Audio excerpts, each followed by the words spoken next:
Welcome to another episode of Philosophy of Chillin. I'm your host, Don't Let the Connect. And as you can see, I'm joined by somebody else, and I'm going to let them introduce themselves. Hi, I'm Justice. Rapper, person, living. That's the important. That's really important. No, for real, because it's a lot happening. Right. And the fact that we are still breathing is an accomplishment, a testament. We can get so deep into it. No. So with that being said, I've been watching you for a minute, and I've really been impressed ever since the beginning. I really appreciate that. Thank you. So I'm happy to have you joining me today. With that being said, Happy to be here. thank you. Yeah, I appreciate that. Absolutely. Thank you. With that being said, trying to figure out what to talk about with you has been so confusing. Really? Yeah. I've been trying to figure out, what direction would I really want to take it? And how does its direction really depict the essence of your storytelling, if that makes sense? For sure. So I wanted to go over the umbrella of transitions. Okay. Transition. And I wanted to go through transitions with you. Okay. With my first question being, is this from the beginning where you saw yourself? Does that make sense? Yeah, from the beginning, is this... As a kid, did you see yourself in this position? What has been that progression? I mean, I always wanted to do something creative when I was a kid. I kind of took a pivot for a few years, and I don't know, I think I just wanted to make my parents really proud. So I was thinking, I want to be a lawyer. And then school didn't work out. And then for a while there, I just sold wine. So I can't say this is exactly what I was thinking about doing, but it's definitely not out of the realm. I did music, I did that kind of thing. When I was 18, I started rapping for fun, playing around with it. But yeah, I don't know. I don't know if little me would know how serious I'd be taking this in any sense. Wow, that's a good. Because that means you're surprising yourself. It'd be oh, bitch, you could do that? That's crazy. But then also it doesn't shock me because I don't know, I've always talked too much, had a way with words, people always say. So it doesn't shock me in that sense. Okay. But you always had, or still do, have something to say with it. Oh yeah, for sure. I think what maybe surprises me the most is other people's reaction to me. Because I was talking about this earlier. I think I was telling you about this.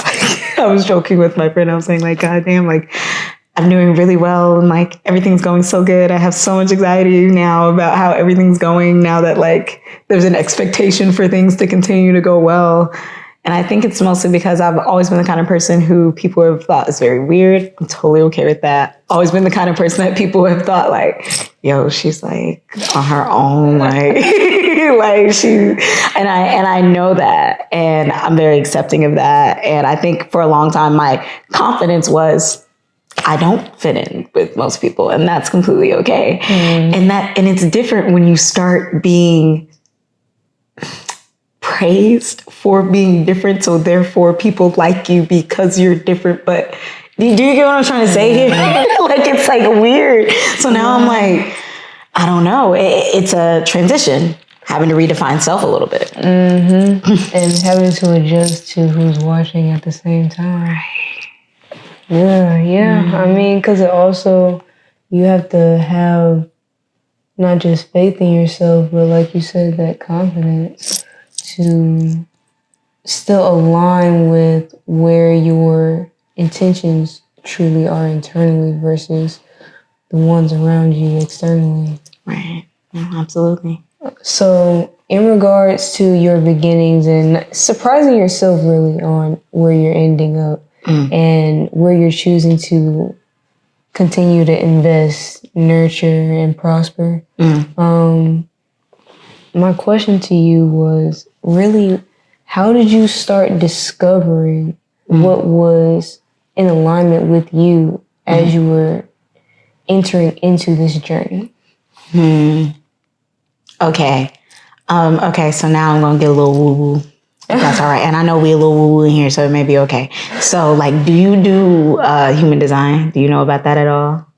Yes, in what ways? That's an important question, I believe. So I'm a projector, right? So I started learning a little bit more about this, and projectors are like a small amount of society. The people say like we're basically like the diplomats of the world. We're the people who like are very strategic and things like that. So in the past, projectors weren't very powerful because we lived in more of like a warring kind of society where like the strongest person was the person with the most power. Now we live in more like the most strategic person is the person who will have the most power. So like we're those kinds of people. And one thing that like my human design told me, and then also like just living through life too, like I'm not just gonna say I just follow this blankly, but it does also make things easier is I have to accept the invitation.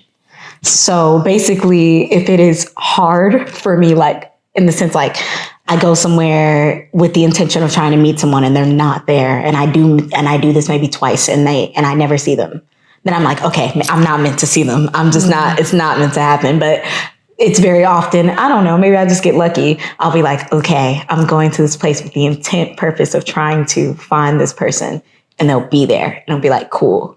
I'm not gonna lie to you. It's more or less shit like that. I can't say that when it came to finding the right persons for me, or people to fuck with my music, or people to say like, oh, Just is really great. I did anything other than show up and just be myself, just be cool. Yeah, that's all you can do. Right. And if somebody was giving like KG energy, I'm not like, this isn't like fucking Survivor. Like I'm not gonna I'm not a yeah bro, like all day bro kind of person. Like no, like if I feel that a person is giving me a little bit too much friction, no matter what it is I'm trying to get from them, it's not worth it to me at all. It needs to be very open. And I found that, maybe that's human design thing, waiting for the invitation, or just being like, what's not for me isn't for me. And if I'm meant to have this thing, it'll be quite easy for me to obtain this thing because it's already mine, type thing. So I like that. So thank you. A big question that I did want to ask you, especially with the exposure and momentum you are gaining, what was it like transitioning into this mentality of recognition from a time where it's just something that you were still developing into? Does that make sense? Yeah, absolutely. My dad is a comedian, so he's in entertainment. And the reason why I have this whole superstar next door, superstar summer is because he's always called me that. Ever since I was a little girl, he actually met me when I was 8. He's my stepdad actually, but I just called my dad. Not 8. I was really 4. What the fuck I'm talking about? High as hell. Really 4. But my parents got married when I was around 8. Mm-hmm. So he's always called me this. So I guess stepping into recognition is honestly stepping into what the people who are closest to me have always really believed about me. Mm-hmm. So I don't know. My dad used to always tell me don't be shocked when people think you're amazing. Because if you act shocked about it, then it gives you're unworthy. I just try not to act shocked about it. Always be grateful for sure. But don't ever be shocked when people think you're great, especially when you're working hard on something. I'm not going to be oh no, oh my God. You really think that? No, thank you. I worked really hard on this thing and I'm glad that it's being perceived in the way I'd like it to be, type shit. So. Dang, that's good. Kudos to Pops, man. He's a confident guy. He's definitely injected a lot of that into me, for sure. For sure. So now that you are here and you are transitioning into your present discoveries and blessings, what has it been like kind of experiencing the active transition of what is happening around you? Well, you know, like things that happen, child, like, I mean, last year because I started making music last year. Like, so last year I was making music. I was just like, it's cool. I'm just going to continue to do my day job and like, hopefully that'll work out. If not, then I still got this thing. But like, as the music got like, I started to like it more, it's like 9 to 5 just wasn't gonna work. It was like everything was just like not aligning. So like, not gonna lie, my biggest transition was like I like left my job, I want to say like in February, and that was really tough for me because I would say like in that field that was like the best job for me to have right then, and I worked really hard to get that job. But like I realized, and again going back to if it was like really easy, if it was really hard for me to get something, I tend to think it's never a good situation. I did like 3-4 interviews for that fucking job, man. That was crazy. To work in a wine shop, like, the fuck is we doing right now? Like, 3-4 interviews? Like, 2, okay. 3 is crazy. 3 is crazy. And I gotta think about the 4th one. Like, what the fuck? And then now we're rolling off to the 4th? And the 4th wasn't even an interview. That was more like just like a final chat. Like, how are you feeling about everything? Like, you couldn't have emailed that? Like, what the fucky?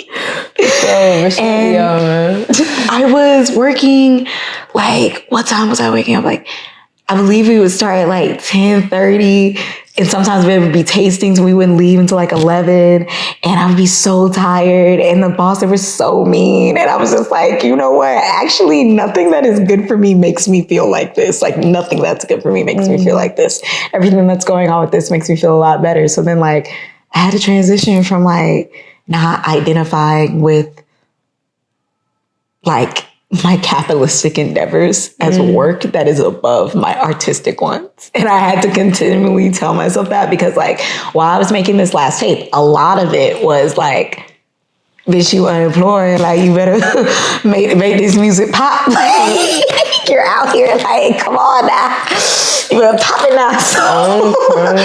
So you know, I'm in the studio and I'm thinking about this, and I remember there were some days where I was like, oh gosh, like I feel like less of myself, and I had to realize like transition, reanalyzing who I am in the context of who I am, not what work I can do for somebody else. Like, and I mean, like, in a way, what I'm doing now is work for other people. Entertainment is work for other people, but like, it's what I'm leading. It's my definition. I tell you what you like and what you want to hear from me. That's so good. Not to minimize anybody else, but when it's being produced and created or inspired by you. Right. It's a different feeling. It's a different feeling. So I like that. Especially when you think about it, like how we go through life, like we go through school and like your grades, and honestly, a lot about how other people feel about you defines who you are. Like you play basketball and everybody knows you as a basketball player, but like the people in school don't talk to you and don't know what you do at home. They don't know you're actually a poet and you do that too, or whatever the fuck. And you end up just defining yourself by these things. I don't know. So I had to like reanalyze, like, come to find out I'm a gamer. Actually, like, real shit. Like, come to find out, like, actually, like I fuck with that, like. Like, I understand. He's talking about, like, oh my God, I need my equipment. Like, for sure. No. That's really why I want y'all to stream my music. I need my gaming PC, like. For sure. Streaming ain't nothing but a thing. You feel Come on, you know, like, come to the shows, all that shit. No, I love that. So with everything that you had really transitioned into this new mentality, and of course, you know, still developing, still growing, like that never stops. Recognize that, you know. Right, 100%. But at the same time, like, what is that next step looking like? Next step looking like? I mean, honestly, for me, it's just like bigger performances, like bigger collabs, things like that. But really, like, I made an amazing body of work. I like it. I love it. I'm going to continue. I'm not making, I don't think I'm, I don't want to spoil anything. I don't want to spoil anything, but I'm not going to come out with anything new, well. Oh, she killed. All right. I'm going to come out with the deluxe for this project. For sure. And then I'm not really going to be releasing anything solo, anything else for the rest of the year. Cause I just kind of want to, it's a lot of songs. I don't believe in a constant drop. I'll definitely be doing features, whatever the hell. And if other people drop it, great. But after I do this deluxe, I'm focused on performing, getting the visuals together, and making sure people just know who the fuck I am. I want to perform in some other places other than Atlanta, of course, type shit. See what the rest of that market's like. Yeah. I mean, it's just traveling. Oh, having parties. I love an occasion. I really love an occasion. My listening party was so much fun, and I made my superstar sangria. It was so good. It was so good. This isn't even trying to be funny. I'm not contractually obligated to say this or anything, but this amazing woman I know named Latoya. She co-owns a wine brand called Marble Wines. Okay. Ooh, and it's a red wine blend from California. So I think I told you I was a wine salesman, so I know I love wine. I know a lot about wine. So she happily sponsored my event, and I made the sangria from it, and everybody was talking about it all night. I love a good party where everybody's drinking and having fun, and we smoking, we listening to good music. I had a tattoo artist there. Child, look, I got a transcend. Yeah. Yes. For sure. Everything. So, more parties, stuff like that. Because I make dance music. I make music I have fun too in that way. So me and my girlfriend, we talking about hosting a Halloween party. Maybe we'll be in touch. We'll talk about that. But yeah, the next step is just, inviting you guys into my world more. Just world building, I guess. Okay. I'd love to hear that, because that would be some amazing shit. Oh yeah, you gotta come out. Hey, just let me know. I'll be working, but for sure. Yes, you will be on the guest list. You want a section? Hey. You want a section? We'll talk about it. But that made me remind myself of a question I wanted to ask you beforehand. And then I promise I will ask only one more question, then I'll hand it off to you. And that'll be the last few minutes of the episode. But before then, let me ask this one question. So when it came to defining your sound, there has to be a transition where artistically you kind of break that wall, and even having experienced the hardships and the difficulties of just discovering oneself to then portray that to somebody else. How was that experience like for you, and what were some tidbits that you were able to take away as you're now being able to reflect on that space? I like that question a lot. I really like that. Thank you. I would say that when I'm rapping, in the studio, the justice that comes along that you hear is I always like to think this is myself, my higher self, honestly. My most confident, she's achieved all these things. She's just sitting as a queen as the world resides, and she's just chronicling that. That's how it feels to me. It's not really because I think I'm still learning myself. Obviously, I'm super down for self-discovery, actually. Wow, I actually love the experience sometimes of falling out with someone or arguing or whatever the fuck or whatever the hell. Just because you know what, low key, you made me learn something about something. Then not gonna lie, the moment where you're I'm not gonna lie, what I call it, the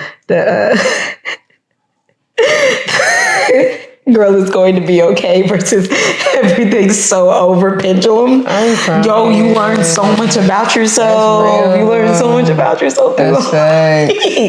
So like, I don't mind any of that shit, but like when I'm like rapping and all that shit, like, you know, it sounds like a confidence anthem because it is. It's me, like, you know, like I want y'all to receive it, but it's for me. I'm talking about myself for real. That's facts. Like, yeah, no, don't forget who you are type shit. Yeah. You know. I love that. Because, I mean, you have to be able to reflect on what you utilize to get through to kind of serve as that reminder when the things start coming in. Like, well, if this is what got me popping, then... I mean, like, but it's kind of like, I don't know. I feel like what works about it, and I guess what people resonate with it with me and my music is that, like, my whole entire life, people have always told me, wow, you're so confident. And I'm not gonna lie. It's like one of those situations where, like, how can I describe it? People would always say, like, Justice, wow, you're so confident. Like, kind of almost in a way, like, how can you be? Considering how you are, you know exactly what I'm talking about, baby. When someone is kind of an outcast in their being and people are a little bit like, how can this person be so confident? It's almost like a joke to them a little bit. Like, wow, you're so confident. Right? And, you know, I think the music is almost a case study on like, okay, well, why don't you just pop your shit then? I mean, I don't know. The rest of it came with me thinking about, I was thinking about how like nobody in Atlanta was really, or at least actively trying to make like dance rap or anything like that. A lot of Atlanta's roots are, you know, in that like booty bass, like that, those sounds from Miami, like those kinds of things like that. So I was thinking about how like you can make that return. I was thinking a lot about it, like not gonna lie, I have a real marketing mind about it, low key. Cause I was like, you know what? If I'm gonna do the music thing, like I don't wanna be like fucking shucking my shit for fucking 10 years and feeling like slept on. I'm not going to say I was slept on because I'm going to do everything possible to get myself in front of other people. I'm going to make it very, very worth it. So, you know, like in regards to music, I did have a connection to dance music, but I also thought about it in a way like, I don't think anybody else is doing this. Like, it doesn't sound like anything else anybody else is doing. Like, I case study my fellow rappers around the city. And I mean, like, everybody's so talented. But I did also do a thing where I was like, let me think real hard about where a pocket where I can fit. So, yeah. Oh, that's good. Dang, that's good. I have so many more questions, but I won't take up all the time, I promise. Okay. So, in regards to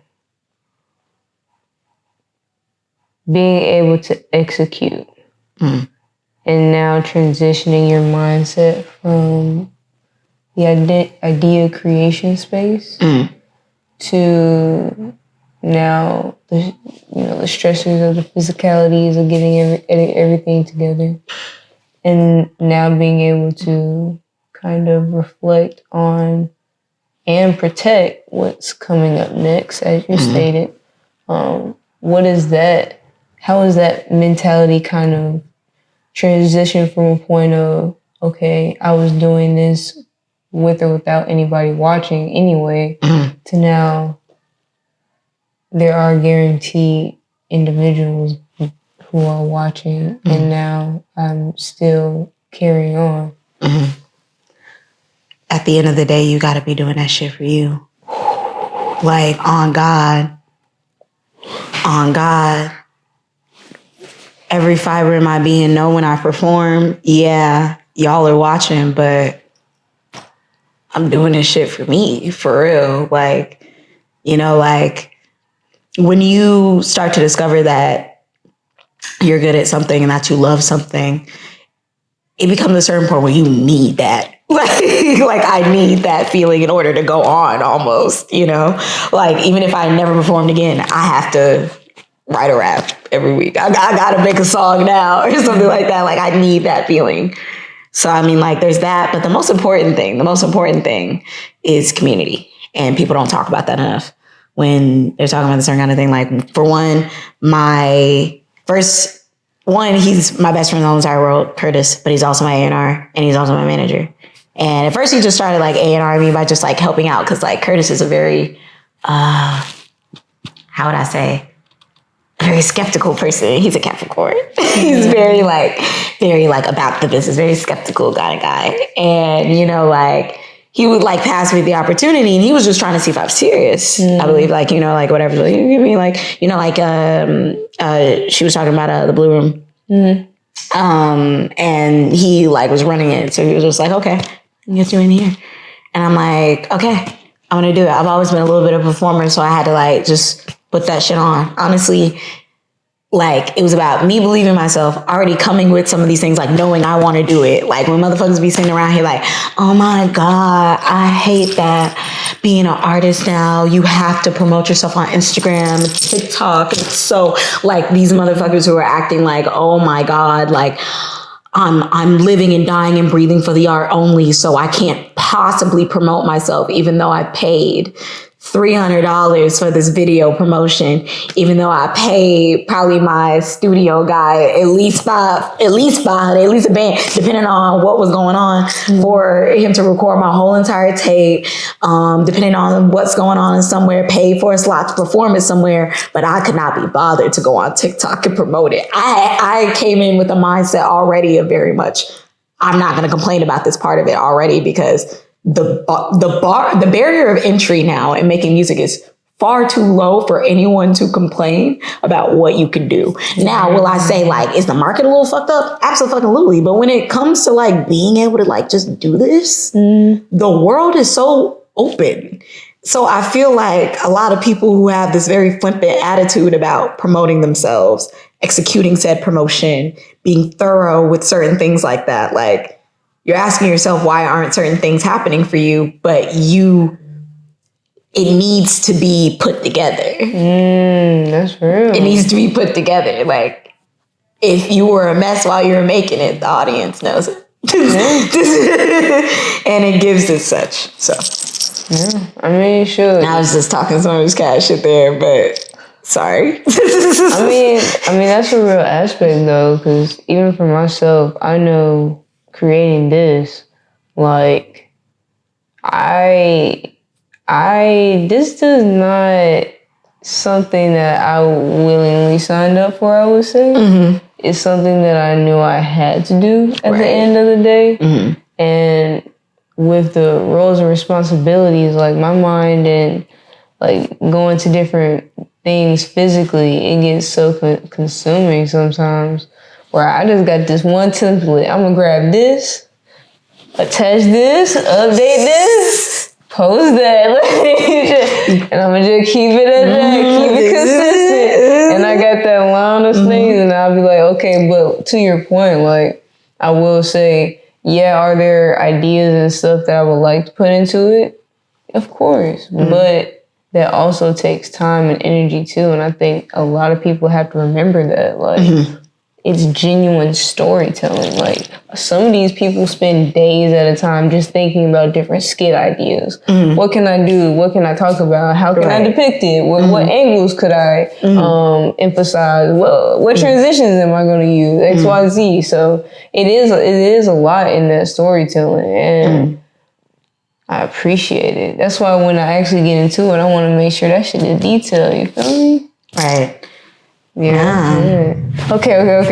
I have more questions, but I'm not going to bombard you. I promise. We're gonna have to do this again. Yeah, absolutely. But what I do like to do in the last couple minutes is kind of pass over the microphone so that the co-host has a chance to ask me any questions pertaining to the topic at hand or anything outside of it. So.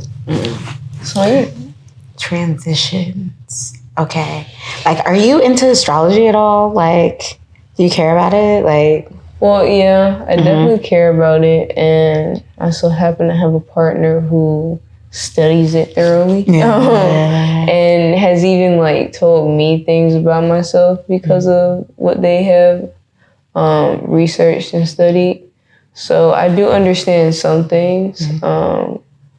But I'm always recognizing that I'm still learning. Right. So I'm always open to new knowledge and discussions about it. Absolutely. I just find that this last Mercury retrograde was very much defined by transitions. So I think it's very interesting that you said that. And I was going to ask you if there was anything that really stuck out to you when it came to transitioning, like when it comes to like, was there anything that happened within this like past Mercury retrograde, which was like about 3-ish weeks? This past one, 3 weeks ago. Have you been feeling any of that energy? Because I think it's really interesting that you said that. I mean, I feel like I've been in a transition for like a while now because it's been ongoing in a way. Does that make sense? Yeah, no, absolutely. Like, it's been like an entire phase where it's because I'm physically doing this thing, then this door is opening, but it's not the actual solution, but it's a piece to the puzzle. And at least you're moving forward. Right. So that's kind of, I don't know if that answers the question, but that like in a way that you're always doing it. But then that would be my question now. Has changed. Like, okay, one, if transitioning is like always adding pieces of the puzzle, would that mean just transitioning is literally within itself growing? So if that's the case, are we just always transitioning? Are we always growing? Is this a perpetual state of things? Or is that just who we are? Oh, that's a great question. Appreciate that. I think it is, in a way, the principle of the fact. Right. Because, like you introduce yourself as living. Right. And we are here to breathe. Right. And I'm not going to lie to you. I love being around people that have large egos. Because internally, I just recognize their souls. So it's like, if we are really exposing things, you are still a human being. Right. You don't think the world and life can squash you like they squashed the mosquito. Oh yeah, absolutely. Absolutely. You know, I mean, I don't go to church every week or nothing, but I definitely subscribe by like, you know what they be saying, very Southern shit. They killed Jesus. What do you think they'll do to you? Oh my goodness. All I am saying is, because I recognize that fact, it's a thing of, okay, being able to process that while also being able to just be present, be available. And yes, that is a growth period because you're constantly transitioning into acknowledging this aspect, whether it's of yourself internally.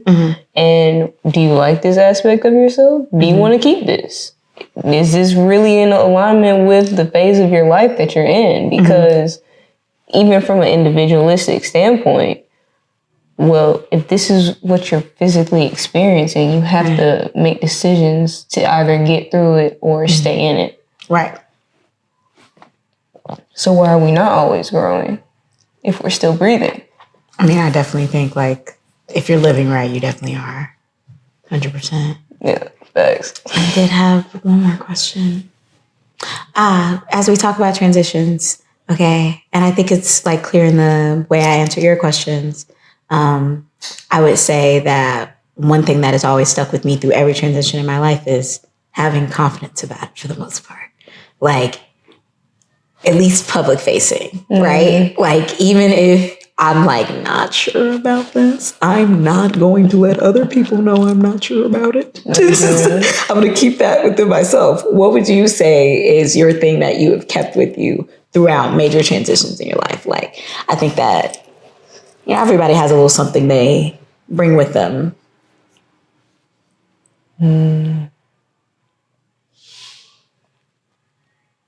I guess it's to always know my intentionalities. Because even through the phases of being surrounded by, whether it's other influences or other predicaments that are blessings and hindrances, and growing through that and learning from that, especially, it's really a big thing of, okay, even if I messed up in the communication or the execution, how is it in ways I can understand what I was soulfully rooted in, and that be in alignment with the intention that I'm trying to give and communicate, even through the mess ups and everything else. Because essentially, like, all the aspects and different perspectives are true. You know what I'm saying? Like, people don't do research for no reason. Right. They do research to align with the argument that they're looking for. That completely exists. I recognize it. But at the same time, like, there's a difference between being open to hearing things and creating solutions around it versus just okaying things and not knowing what you yourself are representing. And I want to make sure that I'm in alignment with that intentionality. And I try to take that part away from everything I learn, because honestly, truthfully, man, that's the only thing that keep me grounded. Right.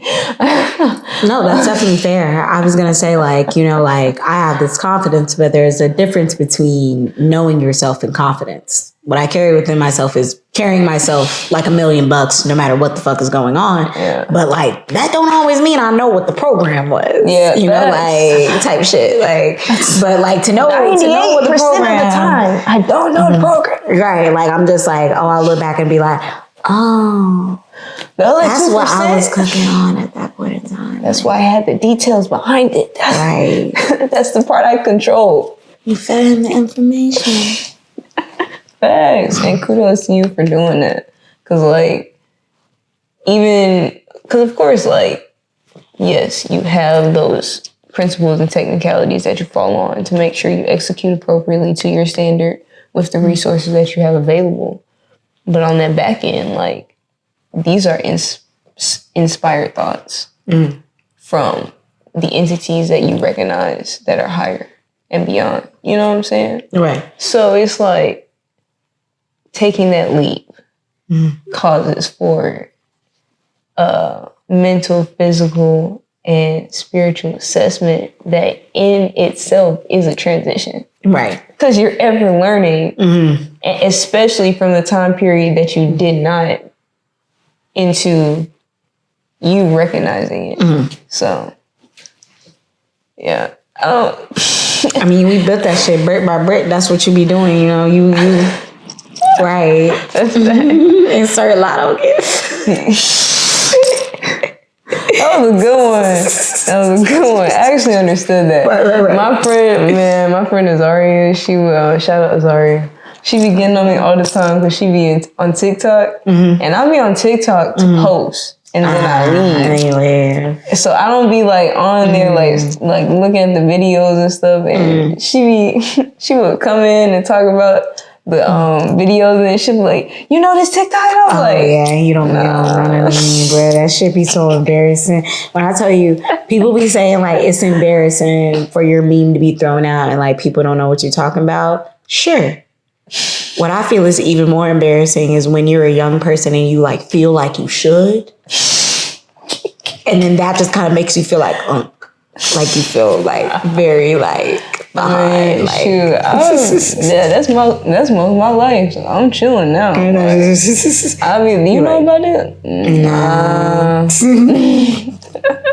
But this other business though, I got you for sure. I don't know. I'm a little nosy. I be having to find out about a lot of things. There's some things that I like.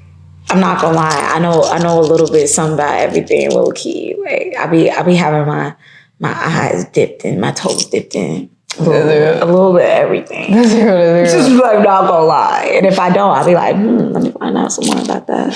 That's really that Gemini shit. Like I'm like, so what's the term?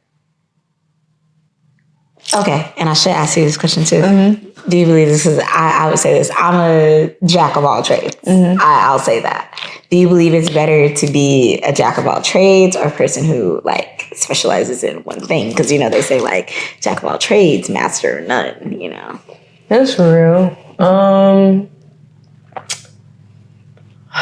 I'm actually glad you asked me this question because there have been people that have called me a jack of all trades and have meant it as a compliment. But I've also been around individuals that do have the ideologies that singularity of focus is of a higher quality than an individual that is deemed as a master of none.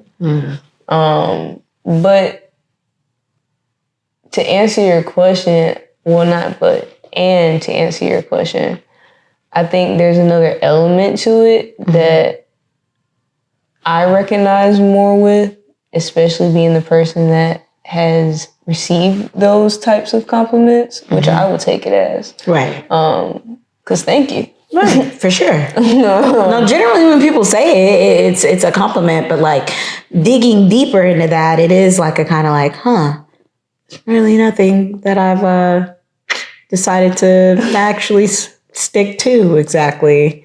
Well, I don't know. I would say the way that I look at it as being interested in these different levels of passion, they're all correlated to one things that I would already be doing if I were given the time to do it. So to understand that if you're building a house, you're not finna build that house in the same 24-hour time frame you think. Unless everything is just perfect every single day. Like you're not going to do it. Like I would even say this, like I was talking earlier about being a gamer. You know, I was talking to your partner about Sims. Like I don't even build like my Sims houses that I really like care about. I don't even take a day to build those. Sometimes those take me 2 days, like 3 days even. So this penthouse I built took me like 3 days. You know what I mean? So with that type of intentionality, it's not necessarily the fact that it's a master of none, but you're a master of setting your own pace. Right. Because you understand how you learn things. And for me, at least, if I could do everything schedulely, that would be so lovely for me. 4 hours for this, 4 hours for that, and then be able to, you know, allocate everything accordingly, but it doesn't go like that. Right. So to be a person, at least, that is going to pursue their, you know, areas of passion, I know what level of execution that I expect from me. So no, will I be a master expeditiously? I'm going to set my pace to learn the things that I'm interested in. And if I'm around people that are slowing that rate down, then respectfully, I will I will keep walking without you. Because if one thing I know to be true, I'm not here for no reason. So if I'm going to invest my time in something, I'm going to do it with an intention to understand it fully and understand the basics. So by the time that someone is deemed as a master, like, yeah, I did put my time in. Right. But I also were putting my time in other spaces. So I became a master here first before I became a master here. But that doesn't mean I'm not here as I'm a master here. Right. Because there are masters that are one of many. Right. So that's how I look at it. Period. Master of one of many. That's you. Thank you. I appreciate it. Any more questions? Okay. If you were moving out of your house and you had to move somewhere else, you could only take one thing in this transition. This is my fun theme question around this. You only take one thing. What you taking? You only take one thing. Only one thing.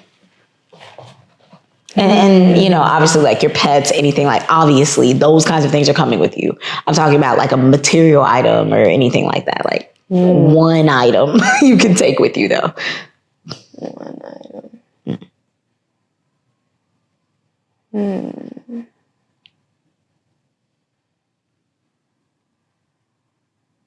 Okay. I would take my katana. You what? A katana? Yeah. Like a sword? You sword? Yeah. Yeah, is it like an authentic katana? Well, it will be. I gotta get it. But in this hypothetical. In this scenario, that's what I would take because I'm thinking like I would take a pen, but I want to be able to write. So I can't just take a pen because where the paper at? Like what am I write on? But with the katana, you know, cut you off a leaf, dry that leaf out a little bit, make sure it's a sturdy leaf though, because you can't just press on it and ooh, there it is, it crumble. But I can, you know, shave me down some wood, crank me up some ink. You know what I mean? You really thinking this through. Like, it's a multi-use tool. Like, I can, you know what I'm saying? 100%. I can do what it do. Cut me some food down, you know, survival. No, and this thing is not really like a survival thing. It's like, you gonna have everything else you need there, like your phone, your laptop, whatever the fuck is at this new place. This is just like one thing from your current things that you would take with you. For sure. Yeah, definitely my katana. Your katana. Period. You know, I like fostered a cat named Katana for like a couple weeks, child. Okay. Yeah, I had to get rid of her though. Like, I had to get rid of her though, like, that shit was crazy. Cause she was she was just like really young and like really needy. And like, I think she was making my boy cat uncomfortable. Like it just seemed like she would always fight him, like come up to him and just like smack him. And my boy cat, like Jaguar is a really sweet boy. So it's just whenever I hear Katana, I think about that damn cat. And she would like be in heat and just be yowling in the night. Like that shit would drive me so crazy. I would sleep in the bathroom. Like, bitch, you can have the bed. Fuck this. Like, nah, bruh. That's hilarious. I gave her to some man who worked at Delta. Like, I hope she has a nice life. I'm crying. Well, Katana was feisty for sure. Katana, I could not take into the transition. No, that's real though. I couldn't take a That's Katana. Real though. Like that, you gotta be honest about that though. Cause like it gets to a point where you need that for sure. That's real. Okay. Hey, Periana. So with that being said, we, as y'all know, we could really sit here all day and talk, but y'all really have to go. So can you let them know where to find you, where to get connected in your projects and things of that sort? Yes. So you can find me on Instagram and TikTok at W80TF is Justice. Who the fuck is Justice? Right. But you know who I am now. You'll find me on Twitter if you do that thing at Jiminisi. I'm a little edgy on there. I just released my project Superstar Summer just last month, and so it's still going on. So you gotta find that. That's on all plats, but you can find it in the bio of every single one of those. So yeah. Okay. Thank you for inviting me on. Oh, of course. Philosophy of Chillin. Shut up. Philosophy of Chillin. I really like the name of it too. That's what made me like, you know what? I gotta go there because. Thank you. I appreciate it. Well, I was happy to have you, and honestly, I'm looking forward to having you back on. Yeah, I gotta come back. All right, bet that. So with that being said, I'm done left to connect. This has been Justice, and this has been the Philosophy of Chillin. Chillin. We out of here. Cheers.